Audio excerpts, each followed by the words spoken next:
one day, my teacher decided to go completely off curriculum, and she introduced us to this game where a snake had to navigate a maze using blocks that represented lines of code. That was the first time that I realized that the apps and the websites that I had pretty much relied on a day-to-day basis were made using code. And that's also when I realized that I wanted to be able to learn this mysterious language of computers and partake in this future of technology.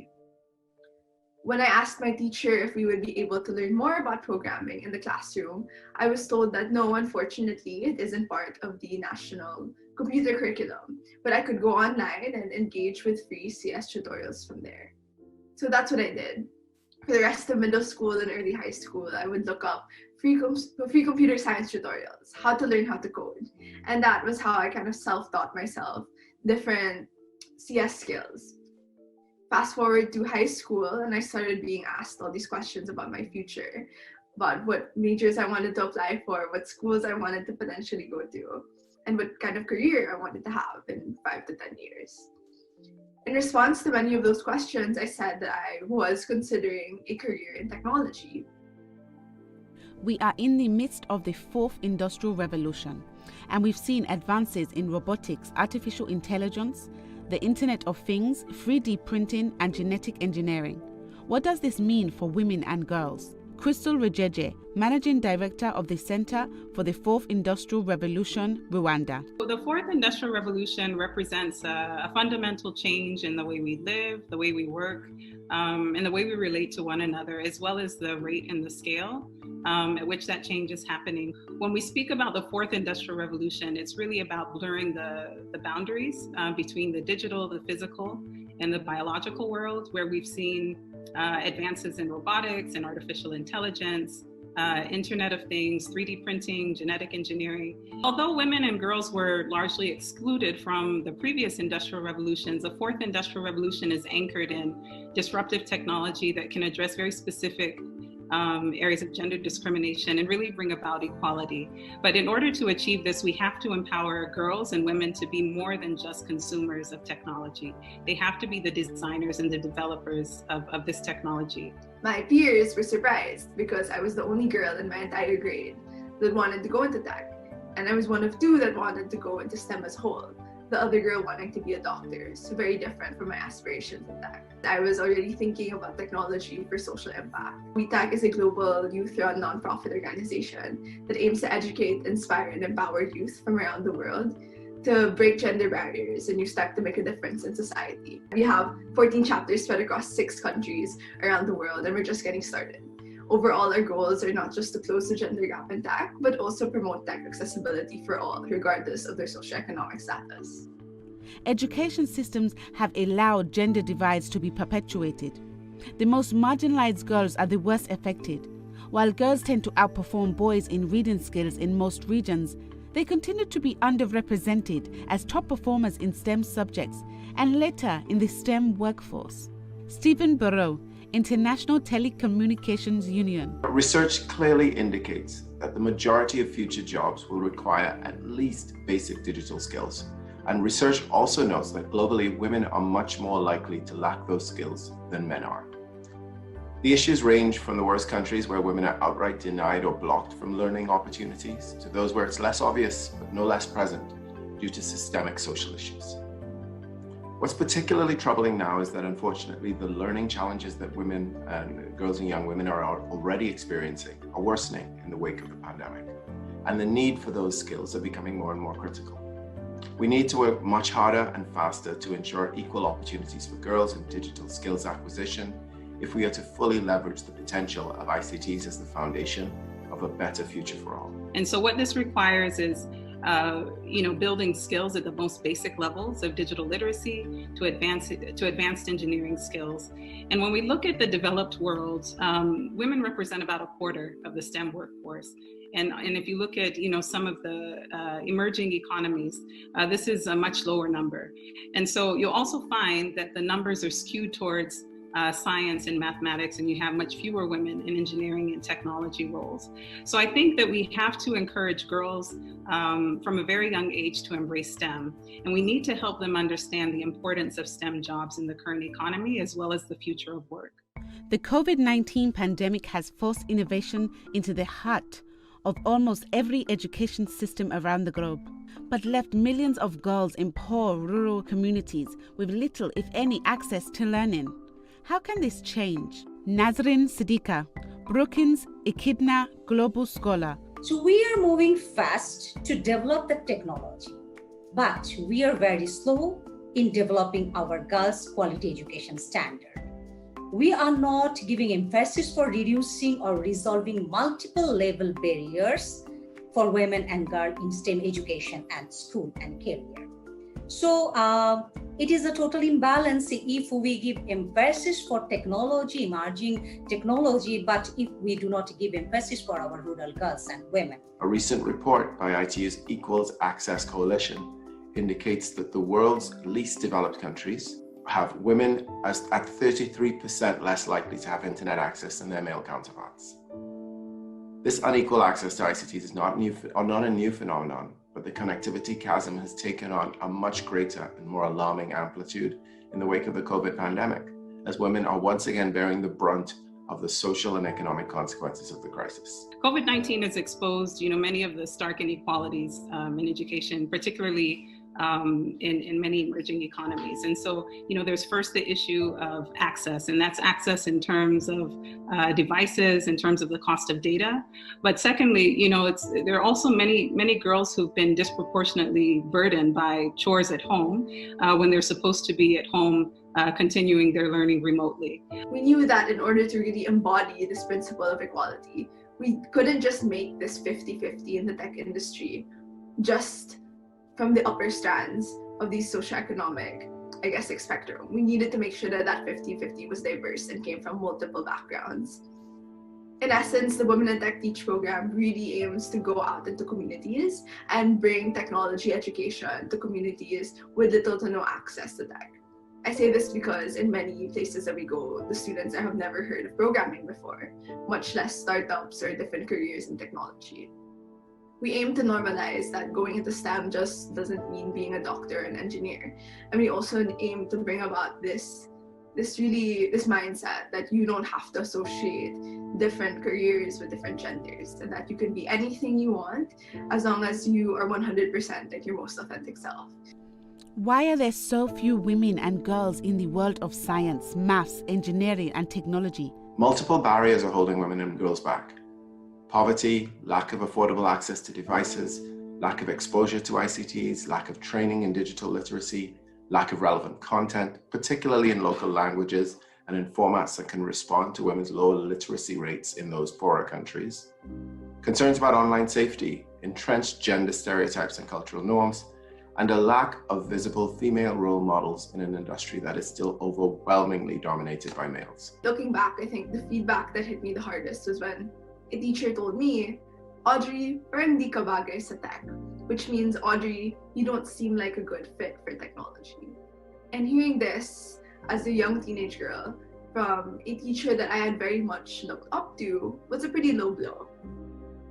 And when I really thought about her words, I kind of agreed in that I also couldn't imagine myself in the tech industry, because I realized I couldn't even name a single woman in tech. When I thought of big figures in the tech industry, leaders in the tech industry, I thought of Mark Zuckerberg, Bill Gates, Elon Musk. So basically middle-aged Caucasian men that I had very little in common with. And that's when I decided that in order to know the stories of women in tech, diversify the tech scene, I needed to go out there and seek their stories myself. When it comes to attracting female talent into the sciences, having a role model is crucial. Sanjala Kaufman, the Deputy Division Director of NASA Earth Science. It all started with the moon landing that inspired this young girl from Costa Rica when she was 7 years old. And at that point, it was just fascinating to me that men could walk on the moon. Of course, I wanted to be the first female to walk on the moon. I didn't have a lot of role models, but I did have a mother who was very encouraging, a mother who really didn't think that there was any impediment to anything that a woman could do. It starts at home with the parents, really encouraging girls to do and dream and become whoever they want to become. But at the same time, encouraging them as they go through school and in high school and in college, to develop their natural abilities and things that they know they can do. It is crucial to introduce STEM education for girls in their early childhood years and to continue to support them throughout their education. Jennifer Brooks, Microsoft Philanthropies. We need to start early. We start with computer science unplugged. We don't need a computer for that. We start teaching computer science through early childhood programs to spark that critical thinking and that creative thinking early. Every country should include computer science in their curricula from early childhood to high school, and also provide it in a non-formal setting to ensure that those who did not have that privilege when being at school can catch up and learn. We need teacher trainings. Of course, teachers have to be the front line knowledge bearers of computer science education. Teachers clearly have a significant role to play. How can we equip STEM teachers with the skills they need to break down gender stereotypes in the classroom and encourage girls to pursue STEM subjects and careers? Catherine Collin coordinates the UNESCO CAP-ED program in Niger. In Niger, our UNESCO Capacity Development for Education program is focusing on teachers, and that can be from supporting teacher training to helping the government develop its national teacher policy. Based on the study that we conducted in the Tillabéri region to understand why girls were performing less in STEM than boys, we concluded that focusing on teachers would have the most impact to improve girls' performance, to improve their retention rates, and also their learning outcomes. So we wanted to create a snowball effect. We believe that by helping teachers, social change will come. And with the gender-responsive pedagogy, girls will participate more in class, and ultimately they will perform better, and this will begin then to tackle stereotypes. What needs to change in education to close the STEM gender gap and gender digital divide more generally? Rita Bosunaf, African Union International Center for Girls and Women Education in Africa. What is important is to ensure that we have gender-sensitive teaching and learning environments. What do we mean by this? By this, we mean that it is important to have the curriculum, which is gender sensitive, the teaching and learning resources, which are gender sensitive, the administrative background, the environment, which are gender sensitive. If we look at the curricula, especially in the African continent, a lot of the teaching and learning materials are still gender biased, where we see the girl or the woman being depicted as being the housewife, as being a cook, or being a hairdresser. And the men, of course, being, the working in construction, being a plumber. So in our textbooks, in our teaching and learning materials today, it is too much gender biased. And these gender biases need to be changed, need to be removed, because our children are growing up with those gender stereotypes. Considering this, we launched a pilot in 15 schools, secondary schools, and for that we developed modules and teaching guides that are free of gender-biased stereotypes. Next, we train 130 teachers and principals in gender-responsive pedagogy in STEP subjects specifically. As role models are so crucial, we tried to train a high number of female teachers so that girls could identify with them. At the school level as well, head teachers plays a very important part in raising awareness in local communities and supporting teachers, which helped everyone work together. The pilot was expanded to additional regions in the country and to other primary schools, benefiting in total some 9,500 teachers and education staff. We then integrated training modules in all teacher training institutions for primary level teachers in the country. Secondary level is to follow. This means long-term change. 5,000 gender-responsive and empowered teachers are now entering the education system every year.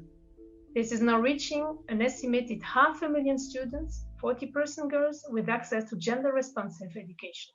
What more can be done to help girls see themselves as scientists, mathematicians, and leaders in technology?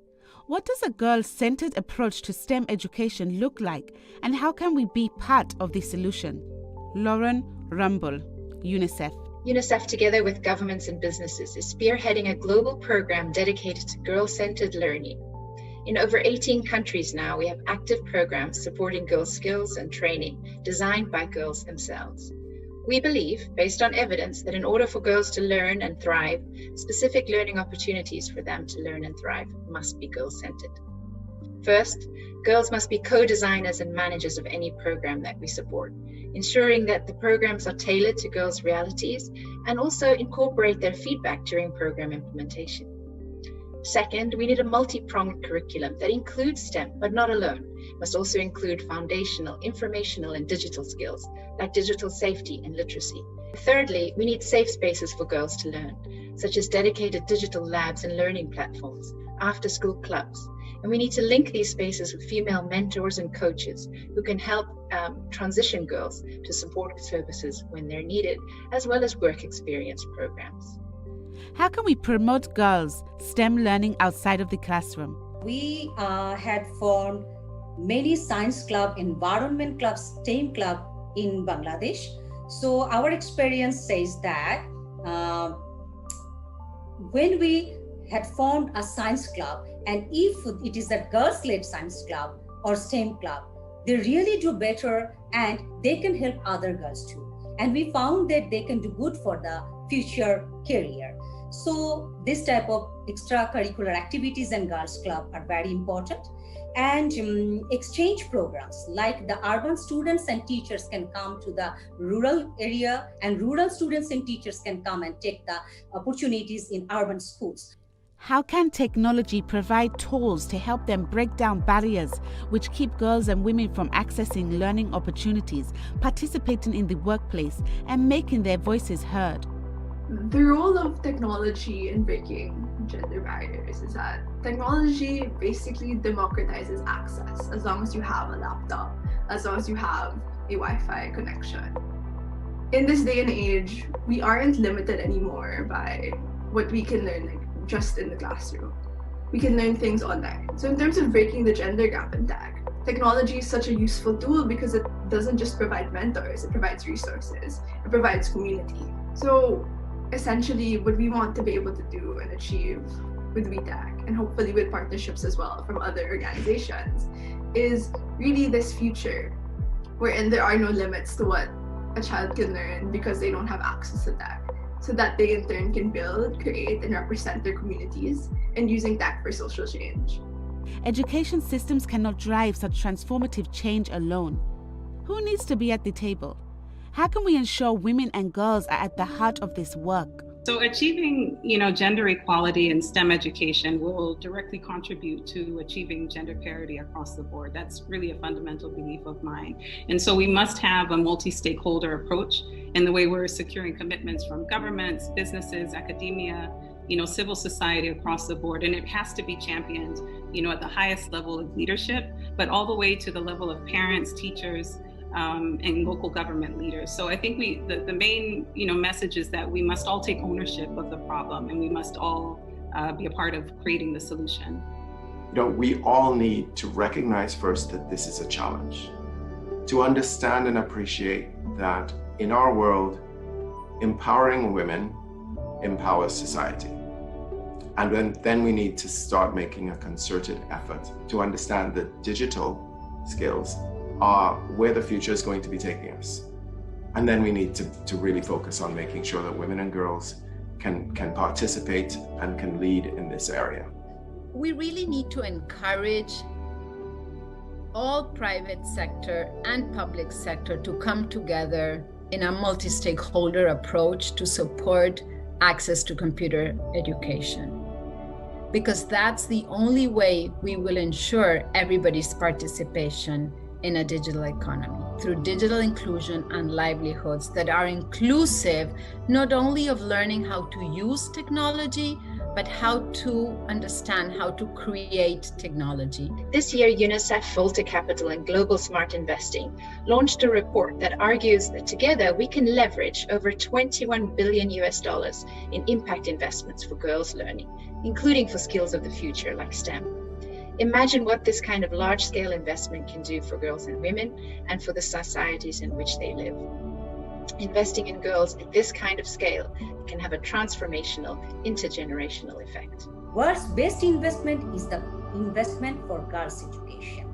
And in this context of the world, I will add that the best investment is to invest for the girls' STEM education, girls' quality STEM education. And if we can give support girls for quality STEM education, they will pay it back successfully in future to make a better world. And I tell this to young girls, the nature of your birth does not dictate the person that you can become. So you can become anybody you want to. Just put your mind to it, then apply yourself. So my message to girls and young women who want to have a future in a STEM career is to just feel the fear and do it anyways. If you have a dream and you want to become the person that you want to become. So it is important to have that dream and really stay true to it.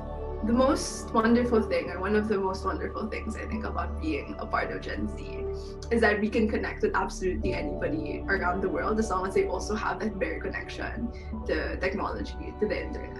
And that's something that I'm seeing empower a lot of young girls from around the world, and not just launching their own initiatives like me, but also in sharing their voices and their stories, hence setting forth or getting us closer to gender equality every single day.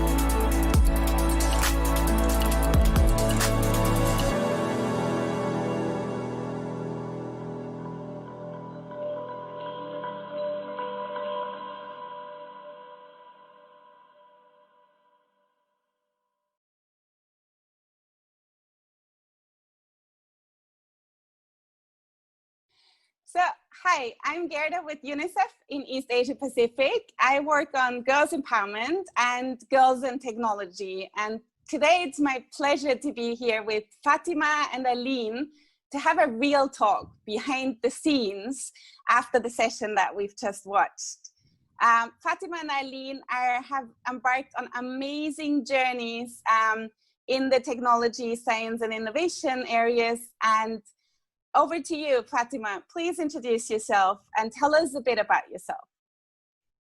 At the beginning, I want to thank you for having me. As you mentioned, my name is Fatima Kabi. I'm 18 years old. I'm an inventor, and I'm currently a college student studying computer engineering with hopefully a focus on AI in Virginia Tech. I've been an inventor since the age of 10. I have 12 inventions that tackle different problems around my community. And if I'm not working on my inventions, I'm usually mentoring girls in my community on topics like innovation, AI, and just how to build their own projects. Thank you, Fatima. Aline, can you share about yourself? Sure. Hi, everyone. So nice to be here this evening. Well, evening for me. I am calling in from the United States on the West Coast. So my name is Arlene Simon. I wear many hats. I am a biomedical engineer, designing new medical imaging equipment like ultrasounds and CAT scans. I'm also a STEM advocate with the If Then Initiative. And I am an author of a children's book series, Abby Invents. And lastly, I have a multicultural children's products company called Timoons, where the mission is really to inspire kid inventors everywhere. So these are some of the things about me. Oh, I guess the last thing is I'm also a patented inventor, so very similar to Fatima in that lens. Thank you so much, Fatima and Aline. I couldn't be more excited to have this time with you. And there's so many questions that come to my mind of all these really, really exciting and fantastic work that you do. Maybe my first question, Fatima, you shared that you're a mentor for girls who are interested in science, technology, and innovation. Can you tell us how it was for you in school and what inspired you, what helped you, but also what was in your way and what needs to change for girls to follow in your footsteps? So I like to always mention at the beginning that I'm very privileged, and the community that I come from and the family that I come from have helped me achieve what I've achieved today. So I have to recognize the privilege that I have. But I am very grateful that I got a family at home that was very supportive of my passion for STEM. Both of my parents were engineers, or are engineers. So their interest in the field has inspired me to get into it. I also grew up in a school that was really helpful. My teachers always supported my passion and took time in class to talk about science and our role as women and girls in this field, and how we could all be, or we could all play a major role in creating the new inventions and the new discoveries of the future. But I have faced some challenges. I've always wanted to be part of different competitions locally where I live, or to start my own club for STEM, but I've always had issues because people didn't take me seriously, or opportunities weren't offered for women or for girls when I grew up. Like an example that always comes to mind for me is I wanted to join a robotics club locally, but I wasn't allowed in because I wasn't a guy or I wasn't a boy. And the club was only made for boys and men, and I was their first female member. So like all these small challenges that come to our way, and we start realizing how, we lack representation in curriculums, we lack opportunities, and all of these different things really start forming our opinion on STEM, and many of us decide to change our majors or shift to a different interest because all of these different factors don't encourage us to pursue the field. So I definitely advocate for more representation in media, more representation in curriculums, and definitely more opportunities to encourage women in STEM. Thank you, Fatima. It's the same that we hear from so many girls. Where in the textbook is this amazing woman inventor and creator and scientist and technologist? And I think you really touched upon something. If we can't see it, how can we be it, is what the girls ask us. And I think for that, Aline, among the many amazing things that you do, I think you mentioned you write children's books, and you're making a difference for girls. Can you tell us a bit about what these books are about and what you're communicating via these books for girls? Sure. So I write a children's book series called Abby Invents. And in the first book, it's Abby Invents Unbreakable Crayons. Essentially, I show girls that science can be applicable to their interests, their lives. Little girls love to color. And if a teacher recognizes a little girl who loves to color, maybe the teacher may just zone in and say that little girl is going to grow up to be an artist. But instead, if educators then piggyback on that conversation and say, okay, I see you love to color. What do you use to color? A crayon. What are some of the problems you see with crayons today? They break. So can we create crayons that never ever break? Can we create unbreakable crayons? And that is really the mission behind the book, or the story of the book. Abby is the main character, a little girl inventor. Her crayons break. And similar to what Fatima spoke about the need for representation, Abby learns that she can be an inventor because a Black female inventor comes to her class and speaks. And so when her crayons are breaking, she immediately puts the two together, that realizes that, science can be used to make crayons that don't break. And so she goes on a journey through lots of failures and tries and failures and tries. And her teacher is the one who keeps motivating her to tell her that she can do it. And so at the end of the book, she gets a patent. And so this is my way of demystifying the journey of invention to girls, to let them know that they can be an inventor too. And Fatima spoke on something earlier about the need for representation. So I'm part of the If Then initiative, and we are I am one of 125 female STEM ambassadors in this program. And our mission is really, if we support a woman in STEM, then she can change the world.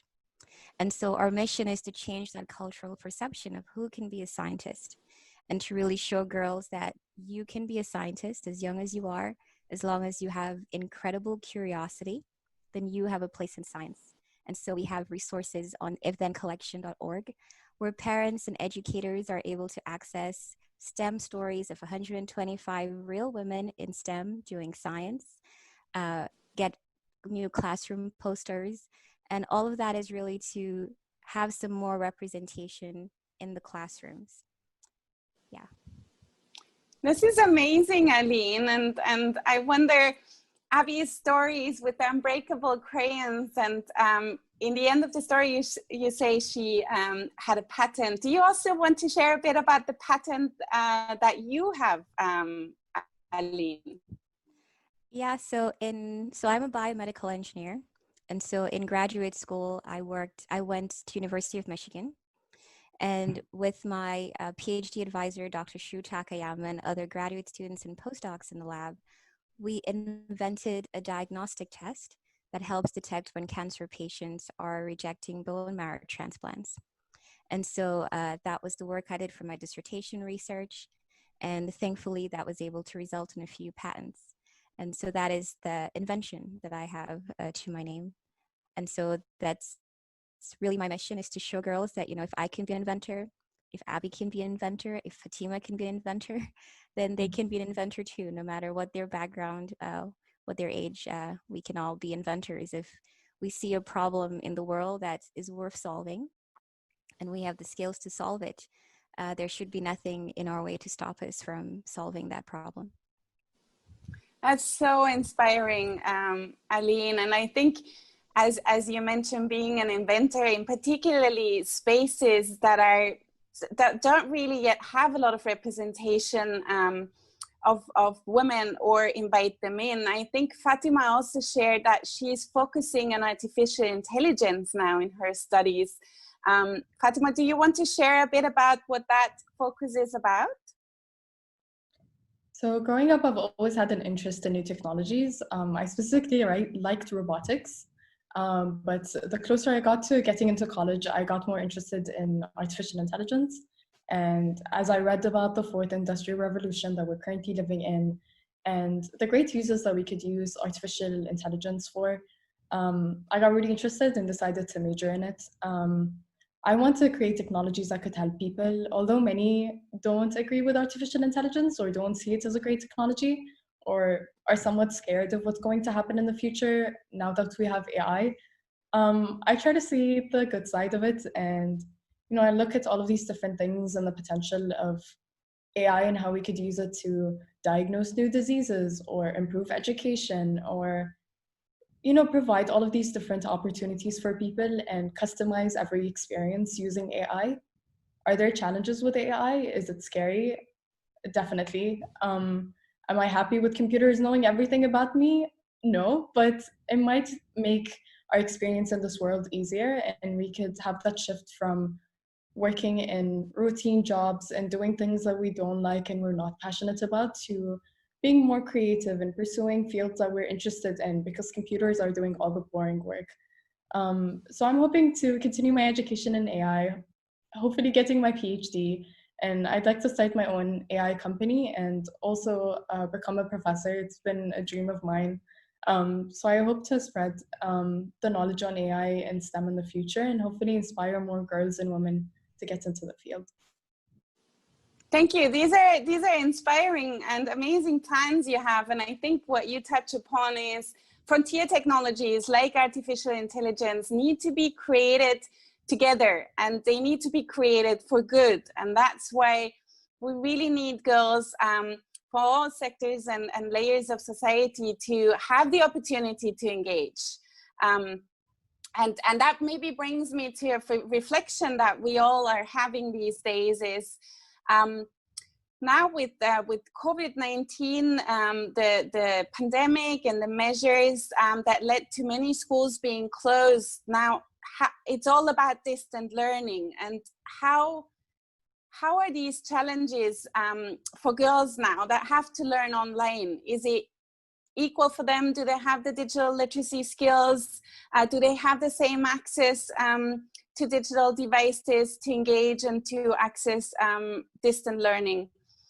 And most of it also, what do educators have to think through to bring this empowering learning to girls so that they can follow your examples and reach for the sky? Well, I think education systems definitely need to realize that in this digital era of learning, we are leaving girls behind. Because of COVID-19, as you mentioned, many schools implemented online learning seemingly overnight. And we overlooked that not all girls have access to internet. Not all girls have access to electronic devices like laptops and tablets. And even if they do, we have frequent power outages. So how are they able to learn at the same pace during the pandemic as they were learning before? And so one of the things that I'm an engineer, and so, we think about these constraints. And so operating within these constraints, then what can we do as educators? Well, one would be, we know that most girls have access to smartphones. Maybe their parents have it. And there are common messaging apps like WhatsApp and others where parents use all the time. So are educators able to send the lessons to students, to girls, through the phone and encourage girls to take a photo of when they completed their homework and just send it back to the teacher? That allows girls to feel like they're included and not being left behind during the pandemic. I think also when we speak about digital literacy, we often think about just smartphones and laptops and so forth. But two of the most common media is radio and television. So can there be radio programs or TV programs where local women in STEM just share their stories about how they're using AI, like Fatima mentioned, in medical imaging? Some people in my work do that, and we're able to measure the length of babies in mommy's stomachs while the woman is pregnant. Show girls how science is really applicable to their lives. Maybe there may be women who talk about building robots to help disabled kids on the radio. And so the more girls hear these stories or see these stories, it doesn't have to be on television. It doesn't have to be in the smartphone. The more they hear or see it, the more they know that it's possible. And last week we saw the first all-women team winning the Nobel Prize in Chemistry. And if we're speaking about representation and how we can get more girls into STEM, it's not bombarding them with images of Albert Einstein's, but instead make it relevant. We just saw this amazing achievement of women. Can we now introduce the names Jennifer Doudna and Emmanuelle Charpentier into curriculum so girls are able to see that women win Nobel Prizes? And what's so amazing about that Nobel Prize is that typically the people who win Nobel Prizes, they win it after 20 or 30 years after the discovery. In this case, it was only after 8 years. This technology of genome editing was only invented in 2012. And here we are in 2020 and they have a Nobel Prize. So I think the more we show girls these stories, and it doesn't have to be, on the tablets, it could be an in-person learning or a picture through WhatsApp, just letting parents share that with the girls are ways that we can truly help bridge that gap.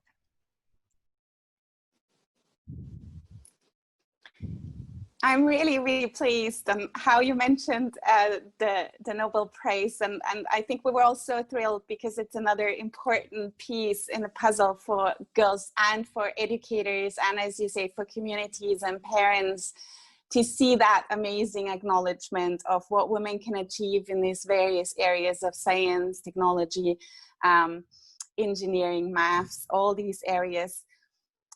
But when we speak about, the approaches being taken, and you've mentioned this whole range, and that's why we call it, distance or remote learning, because it's not only digital, but digital is often a very important part of it. Still, one size kind of doesn't fit all. So Fatima, what do you feel about the different layers of challenges that girls can experience, and what approaches have you seen as being working and being helpful? So looking at different issues, I like to look at them from an intersectional perspective. So if we are going to look at an issue or an experience of someone, we need to look at all of these different layers that play into that experience. So for example, challenges that I've faced are specific to me being a Muslim woman in the Middle East, young, wearing my hijab, all of these different factors that play into my experience. But for example, Erlene's experience is going to be different if she lives in the States, in the States or whatever she identifies as. All of these different layers play into your experience into this world. And I think when we try to solve problems and we approach all of these different challenges that we face in society, we tend to forget that there are all of these different layers that play into that. Women of color face different issues than white women, indigenous people, all of these different, again, layers that we're not considering. So I think if we are going to create all of these different programs for women, or we're going to offer them representation in curriculums or publish books for them, we need to add more representation of women of color who do share some of the same challenges. So we can solve them together and we can approach them with a similar approach, but we need to always put that intersectionality glasses on, and we need to always consider that, some things are not going to work for some people, and we just need to accept that. 20 years ago, the world came together in Dakar to launch the United Nations Girls' Education Initiative, a new global push to put gender equality at the heart of education and give every girl and young woman an equal chance to learn, seize opportunities, and shape their own destinies. Since then, the initiative has helped governments design and deliver programs to ensure that girls of all ages claim their rightful place in the classroom. In 1998, just half of the world's girls were enrolled in secondary school. Today, 2 in 3 girls is enrolled, but there is much more work to do. 130 million girls are out of school globally. Girls continue to face significant barriers to education, especially in conflict and crisis contexts, and girls with disabilities. And now COVID-19 has added yet another barrier.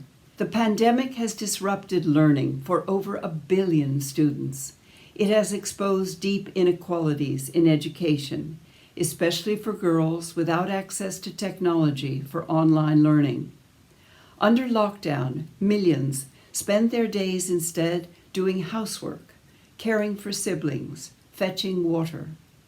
Others are at heightened risk of child marriage, violence and abuse, even early pregnancy. Even once the crisis has passed, some estimates indicate that 20 million more secondary school-aged girls will not return to school at all. We must not let that happen. As schools reopen, we call on governments to prioritize girls, remove the barriers that will prevent their return to school, whether financial, cultural, or technological. Target support to the most vulnerable girls, girls with disabilities, girls living in crisis and conflict-affected areas, refugees and migrants. And finally, let's make online distance learning available to every child, every girl, and every young woman, not only for education, but for skills and training. All of the tools, especially digital and entrepreneurial skills, they will need in the years ahead. At UNICEF, we are reimagining education with our global partners, including the private sector. This includes our GIGA initiative to extend internet connectivity to every community and every school in the world. And it includes innovative tools like the Learning Passport, an online learning tool developed with Microsoft and the Cambridge University. Most of all, we must listen to what girls are telling us, and we must follow their lead.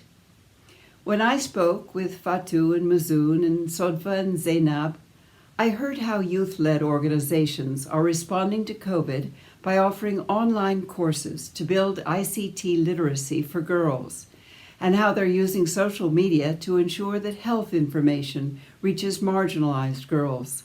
So as we celebrate this week, let us also listen to the girls and young women in this forum. Let's match their inspiring efforts with our own. Let's build on the progress of the last 20 years by putting education, learning, and skills in the hands of every girl and every woman everywhere.